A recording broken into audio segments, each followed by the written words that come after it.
la plateforme du réveil des nations. Toutes les nations viendront et se prosterneront devant toi. Frères et sœurs, le Seigneur Jésus-Christ, nous nous retrouvons encore sur l'émission Le choix du conjoint. Nous sommes à l'épisode numéro 13. Nous voulons aborder la phase de s'apprêter pour le mariage. Et nous aurons deux questions à souligner que nous espérons qui vont répondre à nombre de vos questions. Je suis encore avec le docteur Jean-Baptiste. Nous vous prions d'être concentrés. Pour cette émission, nous aimerons savoir sur le point de comment s'apprêter pour le mariage. Et sur ce thème, nous voudrons savoir comme première question, quand peut-on découvrir ou quand peut-on savoir que c'est le moment que nous sommes prêts pour nous engager dans le mariage après avoir passé un bon temps de fiançailles? Comment pouvons-nous savoir que c'est le moment de nous lancer vers le mariage? Très bien. Ça, c'est une question qui va faire commencer les bonnes choses. Oui. Bien qu'on avait parcouru de longs chemins avant d'être là aujourd'hui. Oui. Ouais. Quand peut-on connaître, reconnaître, savoir, découvrir, comprendre, voilà, décider de se marier? Quand on a déjà parcouru un bon moment de fiançage. Ça, c'est bien. C'est une bonne question. D'abord, il faut que je dise que le bon moment de mariage peut être une journée, comme ça peut être 5 mois pour quelqu'un, comme ça peut être aussi. Il y a certains qui ont dit 1 an, c'est leur problème. Je pense que le fiançage ne doit pas durer. Bon, ce n'est pas le temps qui détermine la fin du fiançage. Non. C'est l'étape qu'on a parcourue dans le fiançage qui le détermine. Oui. Bon. Qu'est-ce que deux personnes peuvent décider enfin de se marier? Premièrement, d'abord, lorsque le fiancé et la fiancée ont compris que, après ce moment d'échange entre nous, en cherchant à se connaître, nous avions compris que nous sommes faits pour rester ensemble. Quand ils commencent à comprendre ça, ou tu as vu que la femme là est quand même capricieuse, hein, elle se lave même pas bien. Parce que sa maman lui a tout dit. T'as tout déjà tout dit. Son papa t'a dit, ouais, ta femme là, elle mange. Ah, mais je l'aime quand même.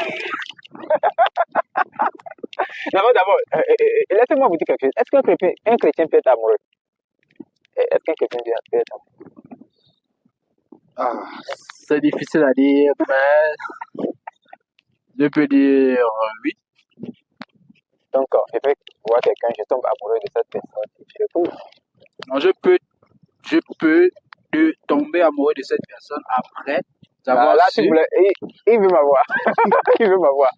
On tombe amoureux de celui que Dieu a choisi pour nous. La personne peut être aveugle. Hein? Et tu le détestais. Mais une fois quand tu découvres que, il paraît que celle qui est aveugle, nous tous, on la rigole ici. Là. Je pense que c'est ma future femme. Frère, apprendre déjà à commencer par l'aimer. Tu n'as pas le choix. Ok. Donc, on tombe amoureux de celui qu'on veut épouser. On ne pose pas celui dont on est amoureux. Oui. Je t'ai vu. Le premier que j'ai jeté mes yeux sur toi, j'ai tombé amoureux de toi. Ça, c'est les choses de Nollywood. Ce sont les choses de A+, les choses de télénovelas. Bon, bien que je n'ai jamais regardé novelas, mais j'entends parler. Et quand j'ai fixé mes regards sur toi, tu sais que la première fois qu'on s'est vu, c'était dans un snack. Oui, ça doit être dans un snack. Puisque les vrais chrétiens ne se rencontrent pas dans un snack. Les vrais chrétiens là, les vrais chrétiens se rencontrent dans les programmes de convention, dans les soirées d'enseignement biblique, dans les retraites, en mission. dans le programme en mission. Tu connais, prends ça. Il connaît. Donc, les vrais chrétiens se rencontrent dans les programmes exceptionnels. Et c'est à ce moment-là, tu vas dire, le premier jour, on s'est vu dans l'autre programme retraite. Tu te souviens du retraite qu'on a fait au Cameroun en 2010? Oui, quand j'étais assis, en train de réfléchir au message qui passait, le Saint-Esprit m'avait dit que c'est toi que je dois écouter. Et l'autre va rester et dire Alléluia. Ouais, c'est ça même. Hein? Voilà. C'est depuis ce moment qu'on peut tomber amoureux de quelqu'un. Voilà, on tombe amoureux de quelqu'un. Lorsque Dieu nous a choisi cette personne, mais dans le monde, c'est celui qu'on choisit, on est amoureux. Voilà. Donc, le temps du fiançailles, vous commencez par comprendre que cette personne, c'est vraiment la personne idéale dont je suis destiné. Quand vous voyez ça, quand vous voyez que c'est enfin cette personne, La femme idéale, l'homme idéal, il faut s'approcher de la famille. Oui, il faut s'approcher de la famille. Il faut décider entre vous deux d'abord. Ah, chérie, il est là. Il est là de quoi? C'est pas... Ferme tes yeux. Ouvre tes yeux. Pas tu veux poser. Oui. C'est pas ça. Ce n'est pas ça. Un chrétien n'utilise pas que ça soit bague de fiançage ou bien bague de mariage. Nous ne sommes pas là. Nous sommes dans la saine doctrine. Dans la saine doctrine, on ne connaît pas une bague qui unit deux personnes dans le mariage. Nous ne connaissons que la parole qui existait avant le monde. J'ai décidé que nous pouvons aller de là. Ok, comment ça peut se passer? Là, une autre planification commence. Oui, je vais dire à mes parents, ils vont venir voir tes parents. Ah là, la femme aussi automatiquement va dire, ah là, moi, mais je vais informer mes parents que vous allez venir. Oui. Parce que les parents étaient au courant que vous voulez vous marier, ça ne va plus les étonner. Oui. Alors, c'est le moment de dire, ok, dis-nous, comment on peut venir chez tes parents pour qu'ils soient contents de nous? Je ne voudrais pas qu'ils sachent, tu sais que je ne gagne que 300 000 mois. Donc, je dois économiser beaucoup. Oui, je connais. Bon, t'inquiète, je vais gérer ça. Il faut qu'il y ait une entente Oui. entre les deux. C'est ça qu'on appelle, il y a certains couples, quand vous les voyez, ils ressemblent Des complices. des complices. Des complices. C'est-à-dire que quand l'homme dit un là-bas, la femme dit deux. Et quand l'homme dit trois, la femme dit quatre. C'est-à-dire que vous sentez qu'ils sont unis de pensée. Même il y a certains couples même, hein, l'homme va dire un, la femme va dire cinq. Mais vous allez voir qu'ils sont forcément unis. Ça dépend de l'entente qu'ils ont et de façon ils ont construit le mariage. Donc, à ce moment-là, la femme est d'accord, l'homme est d'accord. Je voulais donner un exemple là dans le livre de Genèse, mais je ne trouve pas ça normal. Mais je vais quand même en parler. Il y a la seule fille de frère Jacob qui s'appelle Dina, qui au lieu d'habiter en Israël se faisait des camarades. Les gens qui aiment avoir des amis païens se faisaient des camarades jusqu'à ce que on l'a violée de force. Et quand ils l'ont violée, c'est à l'heure là que ceux qui l'ont violée, celui qui l'a violée là, ses parents disent non, ce que tu as fait ce n'est pas bon, nous allons partir voir tes parents pour demander la main de l'enfant en mariage.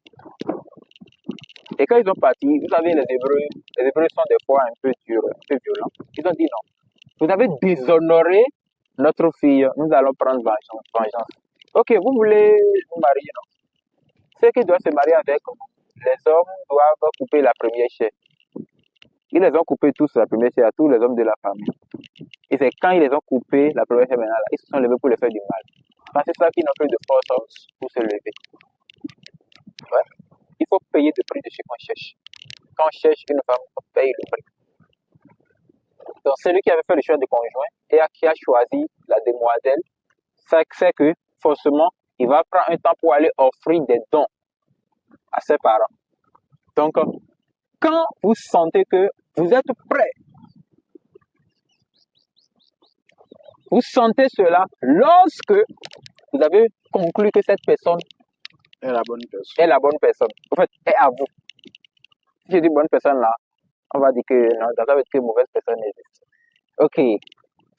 C'est ça, premièrement. Deuxième chose, quand vous sentez que vous êtes prêt à payer un prix, en fait, à montrer que vous l'aimez.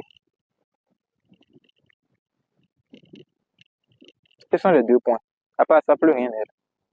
Premier point, quand vous avez conclu que enfin, c'est vrai.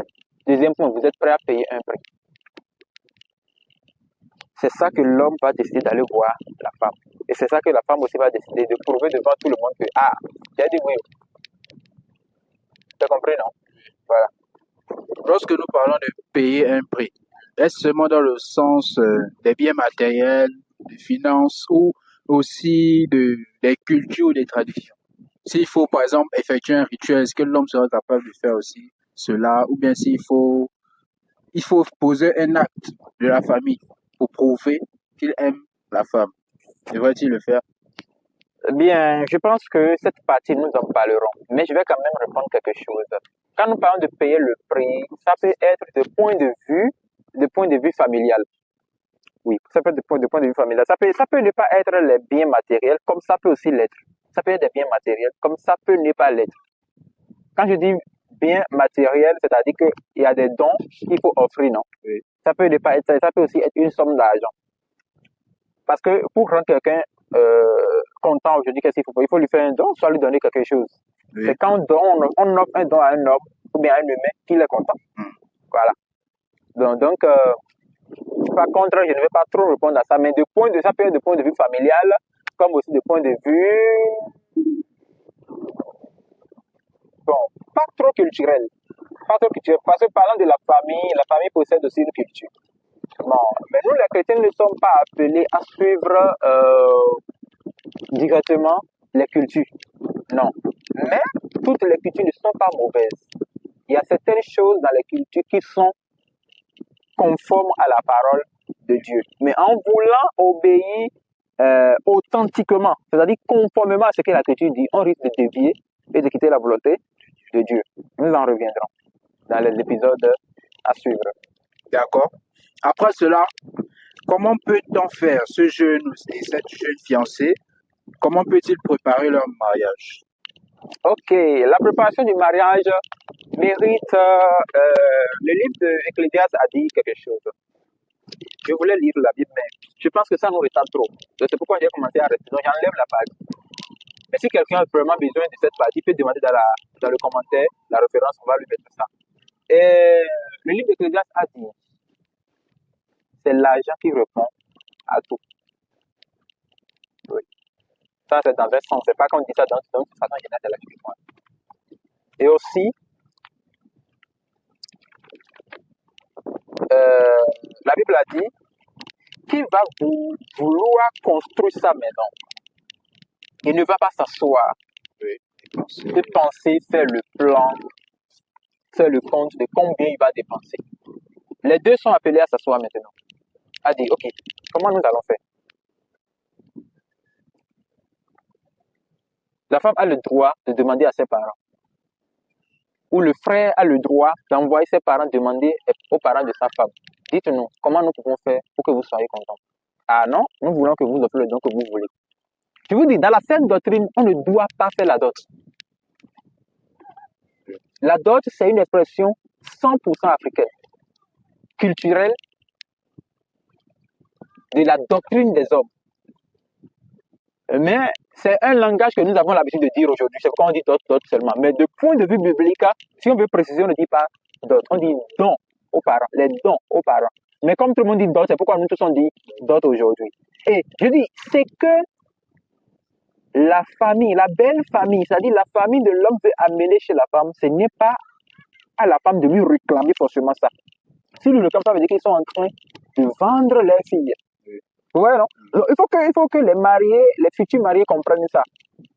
C'est pourquoi vous pouvez leur demander, ici vous dites, venez comme vous pensez, vous-même vous n'êtes pas des enfants, vous maîtrisez les choses. Là ça veut dire que vous êtes libre. Vous marchez maintenant, dignement que vous leur montrer que non, notre garçon là, c'est l'intellectuel, hein? Il a de l'argent. Non, il n'a pas de l'argent, mais il connaît la valeur des gens. Donc, il faut vous montrer que nous connaissons la valeur des gens. Laissez-nous vous montrer ça.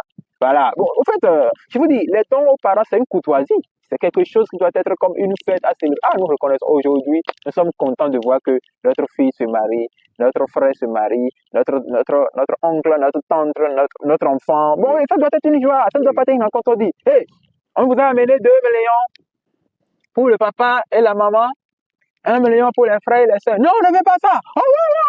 Les bruits qu'on attend aujourd'hui, non. Tout ça, c'est pour faire demeurer les gens dans la servitude de la fornication. Ça fait aujourd'hui que nombreux vivent dans le concubinat et ils vont dire chaque fois qu'ils ne sont pas prêts pour la dot, pour ceci, pour cela. Est-ce que c'est compris? Oui, je vois. Voilà. Donc, c'est le temps maintenant à la sœur et au frère de s'asseoir et de réfléchir. On a fait des pareils dans le corps. Et le frère va dire, ok, j'ai fait le plan comme ceci, c'est bon. Et la sœur va dire, oui, je vois qu'on peut aussi faire comme ceci, comme cela. Il doit s'entendre. Et quand il s'entend, ok, ça fait 1. Ok, est-ce qu'après la rencontre familiale, qu'est-ce qu'on peut faire encore? Bon, on a la grâce de faire une petite réception avec les frères et sœurs dans un lieu de culte, mais ça, ce n'est pas forcé. Ce n'est pas forcé. Si quelqu'un vous dit que si vous n'êtes pas marié forcément dans une assemblée, vous avez péché, il n'a pas encore compris la sainte doctrine. Parce que dans la saine doctrine, le mariage, c'est normalement dans la famille. Parce que c'est l'autre famille et l'autre famille qui vont s'unir, non? Oui. Donc, qu'est-ce qui concerne le pasteur avec? La seule chose que je crois que ça concerne le pasteur ou bien le serviteur de Dieu, c'est orienter le jeune homme à suivre le droit chemin. Et si on l'invite par contre à venir participer à la rencontre familiale, c'est une honneur pour lui de s'asseoir et d'observer, d'être content que un frère a obéi, une sœur a obéi jusqu'à venir à cette étape. Nous nous rendons grâce à Dieu. Mais au-delà de ça, si les frères et sœurs, les fidèles, les anciens se disent non, nous voulons nous réjouir avec vous, on va organiser quelque chose chez nous au culte. On peut dire bon, ok, nous allons célébrer, on veut célébrer le mariage. C'est pas on veut faire le mariage, non, le mariage se fait entre eux là-bas. C'est compris, non? Voilà. Et même, je veux dire, le vrai contrat du mariage a été signé déjà entre les deux familles. Le reste ne concerne plus personne. Mais si les gens décident de leurs emplois, de partager leur joie, non, c'est samedi-ci, à partir de 9h, nous décidons de partager la joie de frère Anatole avec la soeur Elisabeth. Et frère Anatole va s'habiller, il peut porter son joli costume, et vient, et frère Philippe va le garder à la main. Et nous, on est en train de danser, de dire Alléluia, Seigneur, tu vois ce frère. Ouais, non, bon. Mais ça, ce n'est pas facile, c'est une courtoisie. Je vous dis, c'est une courtoisie. Voilà. Et je suis contre ça. Je suis contre ça. Parce qu'aujourd'hui, le faux pasteur, c'est le seul message qu'ils connaissent prêcher. Ils connaissent prêcher le mariage. Ils connaissent bien se marier, mais ils ne connaissent pas la sainte doctrine. Les faux frères et les fausses sœurs, c'est ce qu'ils connaissent. Ils ne connaissent pas la sainteté, mais ils connaissent le mariage. Et je suis contre ça. Je suis à tout prix contre ça. Je suis 90% contre ça. Les 10% là, je permets. Et quand je dis je suis contre ça, c'est parce que ça apporte beaucoup d'erreurs aujourd'hui dans le corps du Christ. Oui. Les gens partent faire du désordre et ils viennent se marier. L'église, je veux dire, le centre de prière, bien le centre d'enseignement n'est pas une mairie. Ce n'est pas la mairie. Donc, quand ils vont décider le familial, ils vont dire, on peut faire aussi cela, donc on met quel budget? C'est ce que j'ai, hein? Ok. Ça là, les mariés peuvent ne rien avoir. Et les frères et sœurs seulement en Christ peuvent dire non, c'est une joie à partager ensemble. Laissez-nous, on va gérer ça entre nous. Maintenant, l'autre partie qui est intéressante, c'est la partie de la mairie. Les deux doivent s'entendre. On part à la mairie maintenant ou on part après. Partir à la mairie, vous pouvez partir n'importe quel moment. Pourquoi? Parce que ce n'est pas ça le mariage. Juste c'est l'état civil où le gouvernement met ça maintenant que nous reconnaissons que vous êtes aussi des mariés. Et ça, c'est en tant qu'un bon citoyen. Mais si vous n'avez pas l'opportunité de le faire, vous avez déjà fait l'autre mariage, je pense que vous avez tout le temps pour faire cela. Bon, surtout c'est intéressant pour ceux qui sont intellectuels, ils font du travail, on va demander là de mariage, c'est cela. Ça, c'est bon. Et pour ça, je suis d'accord avec. Jusqu'à 95% aussi. Je peux ne pas être d'accord pour les 10%. Pourquoi? Parce qu'il y a nombreux hommes qui s'attendent à ce carrefour-là pour enchaîner les femmes dans la servitude. Il y a nombre de femmes aussi qui s'attendent à ce carrefour pour enchaîner les hommes dans la... Et je sais que je suis marié avec elle, avec lui. S'il me frappe, je vais le convoquer. Beaucoup de choses. Il faut qu'on se raisonne bien. Hein? Alors lui, moi, on est mariés, on a fait bien commun. Tout ce qu'il a m'appartient. Ok, ça c'est quelle mentalité de chiffon? Lui, moi, c'est marié pour la vie. T'inquiète, tes parents ne peuvent pas venir ici. C'est moi qui donne l'ordre ici. C'est à cause du mariage que nombreuses femmes et nombreux hommes trouvent la possibilité de faire souffrir leur conjoint en croyant que ça donne gloire à Dieu. Or, l'autre va dire, on s'est marié religieusement devant Dieu, devant les hommes. Même s'il souffre, il va rester. Même si elle souffre, il va rester. Parce que c'est marié devant Dieu, devant les hommes. Donc, tu penses que tu l'as fait souffrir, tu ne lui donnes pas l'argent de popote, voilà, et tu ne la nourris pas, tu la négliges, tu ne l'habilles pas, et donc elle doit supporter, il doit aussi supporter parce que vous êtes mariés devant Dieu, devant les hommes. Oh, c'est le pasteur, le grand pasteur qui nous a imposé la main le jour-là. Hein. C'est pas le pasteur qui unit le mariage, c'est Dieu qui est l'initiateur du mariage. C'est Dieu qui a initié l'institution du mariage. C'est une institution divine. C'est pas une institution religieuse. C'est pas une institution doctorale ni une institution pastorale. C'est faux. Ce n'est pas une institution apostolique, ni évangélique, ni prophétique. Aucun mariage n'est prophétique. Donc, pour ces raisons, c'est à cause de cela que nous, dans la parole de Dieu, nous demandons. Si quelqu'un veut se marier, allez voir les familles. Je vous dis, même là où vous voulez faire les dons familiales, là, hein, vous pouvez appeler le maire, il peut venir devant les familles, là, et vous finissez tout. Et vous retirez votre acte. L'acte de mariage vous protège. Ça vous aide pourquoi? Parce que quand il y a un problème, vous pouvez vous en sortir facilement. C'est à cause de ça que c'est intéressant. Donc, moi, je vous conseille, personnellement, là, faites la rencontre avec les femmes. Faites des dons aux familles. Soyez reconnaissants avec eux. Réjouissez-vous, dansez le jour-là. Bénissez le Seigneur pour tout. Commencez avec Dieu, terminez avec Dieu. Si vous avez la grâce, allez aussi à la mairie. Mais pour la religion, là, je vous assure, c'est juste à la dernière position. Et ce n'est pas intéressant pour moi jusqu'à 95%. Mais on peut aussi le faire parce que nous devons rendre grâce à Dieu en toutes choses. Mais aujourd'hui, c'est devenu de l'idolâtrie. C'est devenu de l'idolâtrie. Et c'est ça que là, qu'on porte les voiles de toutes couleurs, les vestes de toutes couleurs, on se fait voir autant qu'on veut. C'est devenu aussi une concurrence. On utilise les voitures de classe, on utilise les voitures de luxe, les choses de luxe pour montrer que nous, on est forts. Depuis quand un enfant de Dieu fait la concurrence? Bien aimé en Jésus-Christ, la préparation, dans la préparation, vous devez vous entendre. Si la femme n'est pas encore prête pour le point de vue que vous allez dire, donc elle n'est pas aussi prête. Si vous aussi, vous n'êtes pas encore prête, donc vous n'êtes pas aussi prêt, allez vous asseoir d'abord et réfléchissez. Quand vous serez d'accord sur le même point, vous allez venir et voir les parents et finir avec tout ça. Aujourd'hui, nous voyons nombreux se marient et après le mariage, il y a les dettes à remplir, les dettes de 1 million, de 2 millions, de ceci. Non, je ne vous dis pas, peut-être vous avez des contretemps et vous avez des dettes à payer, mais réfléchissez bien aux dettes que vous avez. Tu sais comment tu cherches l'argent, c'est toi qui as la dette de 3 millions à régler. Pour quel mariage? C'est le festin de la noce. Mais même le festin de la noce, là, Christ ne sera pas en dette pour nous organiser ça. Christ, c'est lui le chef de la provision. Voilà, donc je pense que c'est comme ça que la préparation commence. Et quand la préparation commence, on connaît maintenant ça, c'est la préparation primaire. La préparation secondaire, il faut chercher maintenant les frères qui sont prêts à dire telle personne. Quoi? On va vous confier ceci. Faites comme ceci. Ça, là, vous connaissez plus que moi. Ah, lui, j'ai la boisson. Lui, j'ai la nourriture. Lui, c'est les invités du jour. Là, la famille s'assied ici. L'autre famille s'assied ici. Voilà ceci, voilà ceci. Et voilà un peu vous organiser à votre manière. Faites attention. Faites encore attention. Si vous trouvez la grâce de faire une célébration religieuse, faites attention. Parce que la célébration religieuse a pour naissance dans la doctrine romaine. J'aime pas trop parler, parce que je ne veux pas décourager les gens. On va dire que c'est parce que moi je n'aime pas. Si vous voulez, je peux aussi me marier religieusement. Je me suis déjà marié. Si vous voulez, on va organiser ça. Oui, parce que ça aussi, on peut le faire n'importe quel moment. On peut le faire n'importe quel moment. Parce que je me suis déjà marié. C'est juste la célébration du mariage. Ce n'est pas le mariage. Parce que les gens comprennent mal les choses. Oui. Il faut faire une différence entre le mariage et la célébration du mariage. C'est la célébration du mariage qu'on appelle la fête du mariage. Donc les gens confondent la célébration au vrai mariage. Oh là là. Donc le mariage se fait entre deux personnes. Et la célébration se fait entre deux personnes. Voilà, donc c'est comme ça que ça peut commencer. Donc je pense que dans les étapes à suivre, on va peut-être parler sur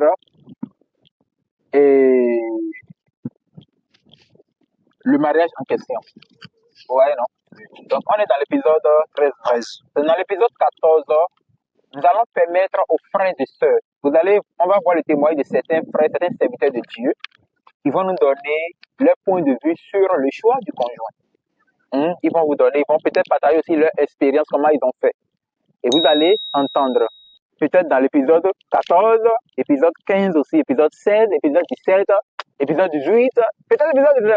Et à l'épisode 20, nous on va revenir, et moi-même je vais partager avec vous mon propre témoignage sur le choix du conjoint. Donc dans l'épisode à suivre, on aura beaucoup de surprises qui vont nous attendre.